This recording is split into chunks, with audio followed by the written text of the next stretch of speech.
नमस्कार, बहुत बहुत स्वागत है आपका न्यूज नेशन टुडे 24/7 पर। मैं हूं हरिंदर कौशल। आज हम बात करेंगे कि क्यों देश में बलात्कार की घटनाएं रुक नहीं रही हैं, क्यों मासूम बच्चियों के साथ भी होता है बलात्कार, कौन है इन अपराधियों के पीछे। आज मैं आपको सिलसिलेवार तरीके से बताऊंगा। चलिए शुरू करते हैं। पूर्व विधायक मेवाराम जैन, इनके 2 वीडियो वायरल हो रहे हैं। आरोप यह लग रहा है कि मेवाराम व उसके साथियों ने एक औरत के साथ बलात्कार कर दिया और उसकी 15 साल की बेटी के साथ भी लगातार छेड़खानी की जाती रही। यह जो 2 वीडियो वायरल हो रहे हैं, इस औरत की बेटी नहीं बनाए हैं। वह वीडियो मैं देख चुका हूं, पर वह वीडियो मैं आपको दिखा नहीं सकता। उसमें बेटी की पहचान जाहिर हो रही है, पर जो मेवाराम पर आरोप लगे हैं वह बहुत शॉकिंग है। कांग्रेस की राजस्थान में सरकार थी, कांग्रेस सरकार में विधायक थे मेवाराम जैन। शायद इसी कारण से कोई कार्रवाई नहीं हुई, बल्कि उल्टा पीड़िता पर ही सेक्स एक्सटॉर्शन का केस दर्ज करा दिया गया, यानी कि सेक्स के बहाने पैसे ऐंठने का आरोप, और उसे जेल भेज दिया गया। शुक्र है कांग्रेस ने मेवाराम जैन को पार्टी से बाहर निकाल दिया। पर हम और आप सब जानते हैं, हमारे देश में लंबा चौड़ा इतिहास है इस प्रकार की घटनाएं और ऐसे अपराधियों का। बात करते हैं राम रहीम की, जो एक संत है जिन पर की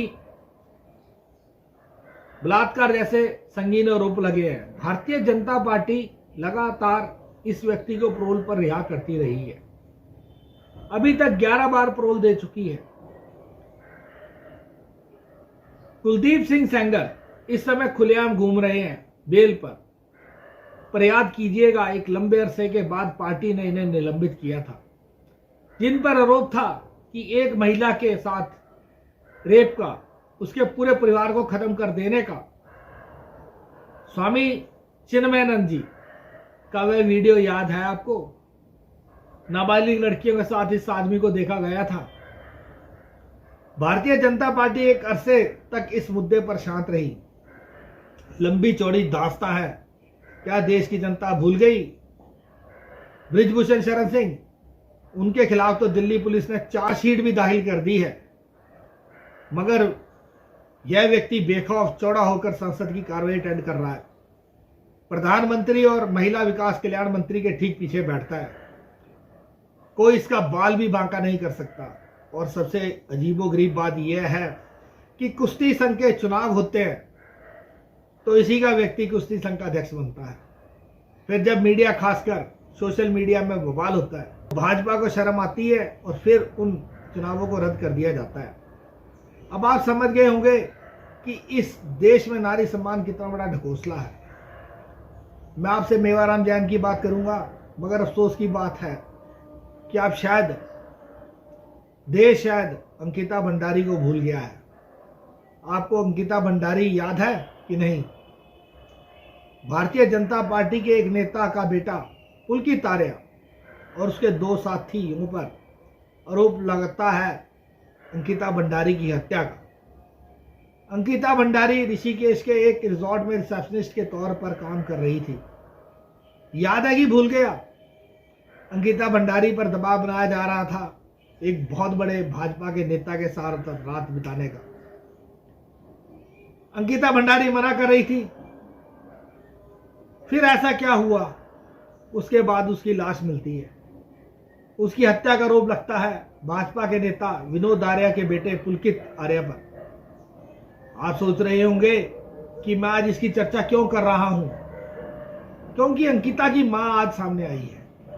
दोस्तों, बड़ी बात यह है कि उसने और किसी पर नहीं बल्कि राज्य के मुख्यमंत्री पुष्कर सिंह धामी पर आरोप लगाए हैं कि उनके कारण उसको इंसाफ नहीं मिल रहा है। वह यह भी कह रही हैं, जो लोग उसके लिए लड़ रहे हैं, राज्य सरकार उन पर कड़ी से कड़ी कार्रवाई कर रही है, उन पर दबिश डाल रही है। मैं आपसे सवाल करना चाहता हूं दोस्तों, जो परिवार पहले ही नरक से गुजर रहा है, पुष्कर सिंह धामी पर आरोप लगा रहा है कि जो लोग अंकिता भंडारी के परिवार के साथ खड़े हैं, उन पर दबिश डाल दी जा रही है।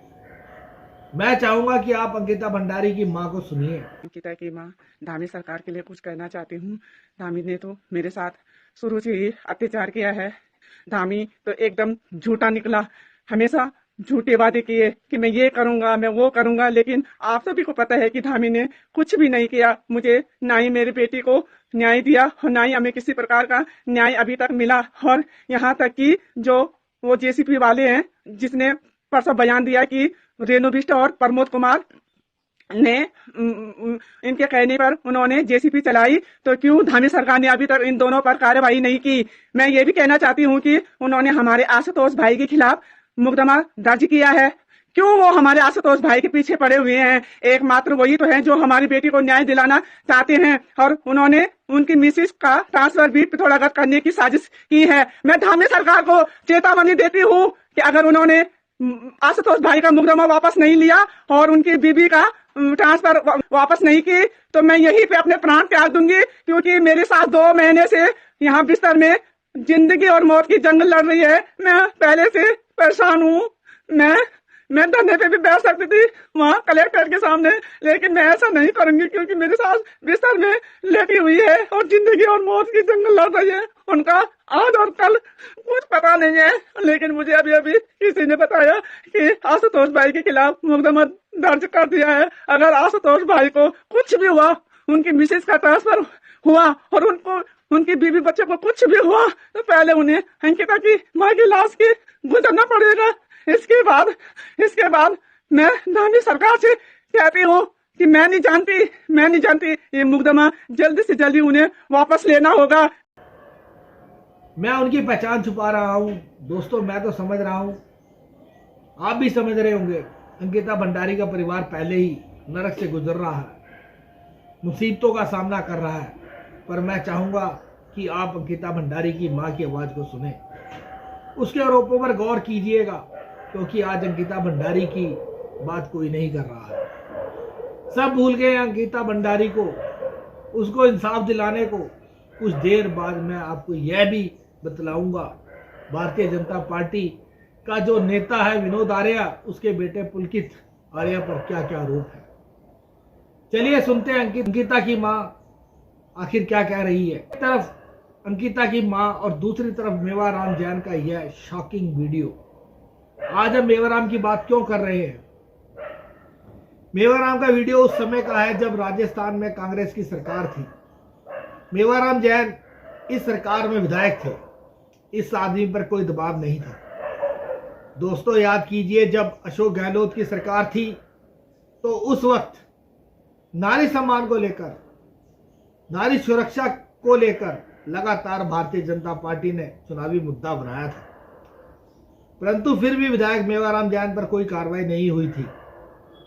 अब जब सरकार बदली तब जाकर यह मामला सामने आया। बेटी हूं, लड़ सकती हूं, यह नारा देना बहुत आसान है प्रियंका जी, पर बेटियों के साथ कथित तौर पर क्या हो रहा था, मेवाराम जैन विधायक के यहाँ 2 वीडियो वायरल हो रहे थे, वह इस बात के गवाह हैं। रही बात अंकिता भंडारी की, उसको तो हम सब भूल गए। मैं आपको बताना चाहता हूं कि पुलकित आर्या वे 2 अन्य लोगों पर किन गंभीर धाराओं में यह केस चल रहा है। कोर्ट की तरफ से तीनों आरोपियों पर हत्या, सेक्सुअल हैरेसमेंट, साक्ष्यों को छिपाने, आईपीसी की धाराओं और वेश्यावृत्ति के धंधे में धकेलने के मामले में भी वेश्यावृत्ति के नियमों के तहत आरोप तय किए गए हैं। कोर्ट ने मुख्य आरोपी पुलकित आर्या पर धारा 302 यानी हत्या, धारा 201 यानी सबूतों को छुपाना, धारा 354A यानी छेड़छाड़ एवं लज्जा भंग और अनैतिक दया व्यापार की धारा में आरोप लगाए हैं। दूसरे आरोपी सौरभ भास्कर पर आईपीसी की धारा 302 यानी हत्या, 201 यानी सबूत छुपाना और अनैतिक दया व्यापार में धकेलना नियम के तहत आरोप तय किए गए हैं। वही तीसरे आरोपी अंकित गुप्ता पर आईपीसी की धारा 302 यानी हत्या, 201 यानी सबूत छुपाना, वे अनैतिक दया व्यापार में धकेलना नियमों के तहत आरोप तय किए गए हैं। इतने गंभीर आरोप, मगर सबसे बड़ी बात, भारतीय जनता पार्टी का वह कौन सा बड़ा नेता था जिसके चलते अंकिता पर यह दबाव बनाया जा रहा है कि रात को वह उस नेता के साथ कमरे में रात बिताए। उसकी मां कह रही है मुझे इंसाफ मिलना चाहिए। क्या पुष्कर सिंह धामी एक माँ को इंसाफ दिलाएंगे? कहीं पुष्कर सिंह धामी पुलकित आर्या पर नरम तो नहीं है? कहीं जेल के अंदर उनकी खातिरदारी तो नहीं हो रही है? ये सवाल है। ये सवाल उठाए जाने बहुत जरूरी हैं। मीडिया अगर अपने फर्ज भूल गया है तो कोई बात नहीं, पर कई पत्रकार आज भी ऐसे हैं जो अपने फर्ज से हटने वाले नहीं हैं। मैं भी उनमें से एक हूँ। नियम समाज के बदल नहीं जाते अगर राजनीतिक पार्टी बदल जाती है। तो मीडिया यह बात क्यों भूल जाती है? मेवाराम जैन अगर मुद्दा है तो अंकिता भंडारी भी मुद्दा है। मेवाराम जैन का मामला तो बहुत शॉकिंग है दोस्तों। दैनिक भास्कर इस मामले में कहता है, गैंग रेप का आरोपी कांग्रेस से निलंबित, पास्को एक्ट सहित 18 संगीन धाराओं में केस दर्ज, फिर भी कांग्रेस ने निलंबित किया कितने दिनों के बाद? क्या कांग्रेस आला कमान को इस मामले का बिल्कुल भी पता नहीं था? दोस्तों, दैनिक भास्कर इस मामले में जो कह रहा है बहुत शॉकिंग है। विधायक था इसलिए महिला को सेक्स एक्सटॉर्शन के केस में गिरफ्तार करवा दिया। यह तो उल्टी गंगा बह रही थी। इंसाफ मिलना तो दूर की बात, उल्टा गिरफ्तारी और हो गई। डीएसपी और कोतवाल भी साजिश में शामिल थे, यानी कि पुलिस भी मदद कर रही थी। सभी आरोपियों के खिलाफ पास्को एक्ट सहित 18 संगीन धाराओं में केस दर्ज किया गया था। राजस्थान में सरकार बदल गई तो माँ बेटी को इंसाफ मिलने की उम्मीद जगी है कि अब शायद इंसाफ मिल जाए। अब बात करते हैं बिल्किस बानो की। गुदारा कांड 2002 गुजरात में हुआ। इस दौरान एक बहुत चर्चित कांड बिल्किस बानो 21 वर्ष की महिला, 3 वर्ष की बेटी पेट में, 5 माह का शिशु, जान बचाने के लिए परिवार के 16 सदस्यों के साथ सुरक्षित स्थान खोजती हुई खेत में सभी सदस्यों के साथ छुप जाती है। दरिंदे ढूंढते ढूंढते आते हैं और उसके सामने ही परिवार के 7 लोगों की तलवार से काटकर हत्या कर देते हैं। बिल्किस बानो की आंखों के सामने ही उसकी 3 वर्ष की बेटी को पटक पटक कर मार देते हैं। घटना के बारे में सोचकर ही रूह कांप जाती है। बेटी की हत्या करने के पश्चात 11 दरिंदे महिला के साथ गैंग रेप करते हैं। सोचिए, एक महिला जिसके सामने परिवार के 7 सदस्यों की लाशें हैं, जिसमें उसकी 3 वर्ष की बेटी भी शामिल थी। ऐसी स्थिति में दरिंदे महिला के साथ गैंग रेप करते हैं। क्या इंसानियत पर धब्बा नहीं है? इससे शर्मनाक कुछ और हो सकता है? जी बिल्कुल हो सकता है।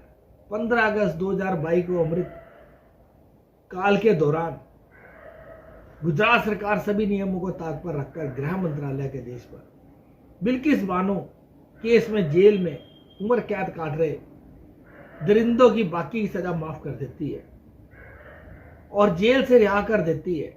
इसके बाद जो हुआ उसने तो पूरे देश को शर्मसार कर दिया।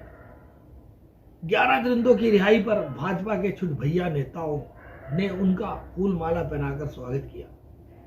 इससे भी शर्मनाक बात यह है कि भाजपा के किसी भी बड़े नेता, यहां तक कि गृह मंत्री, प्रधानमंत्री ने भी इस घटना का खंडन नहीं किया। क्या यह है भाजपा का नारी सम्मान, नारी वंदना? ऐसे बचाएंगे भारतीय जनता पार्टी वाले बेटियां? लेकिन न्याय प्रणाली ने एक बार फिर गुजरात सरकार के फैसले को खारिज कर दिया। आदेश दिया कि बिल्किस बानो के आरोपियों को फिर जेल जाना होगा। माननीय सर्वोच्च न्यायालय ने गुजरात सरकार की कार्यप्रणाली पर भी प्रश्न उठाए। दोस्तों, ये मैंने आपको कुछ किस्से बताए। राजनीतिक पार्टियों की क्या मजबूरी है? क्यों ऐसे घिनौने अपराध करने वाले अपराधियों के अपराधों पर पर्दा डालने का काम करती हैं? ये राजनीतिक पार्टियां क्या सत्ता ही उनकी नज़र में सब कुछ है? कैसे होगा नारी सम्मान? कैसे सुरक्षित रहेंगी बेटियां? कब तक होते रहेंगे मासूम बच्चियों के साथ बलात्कार? जरा सोचिए। बहुत बहुत धन्यवाद।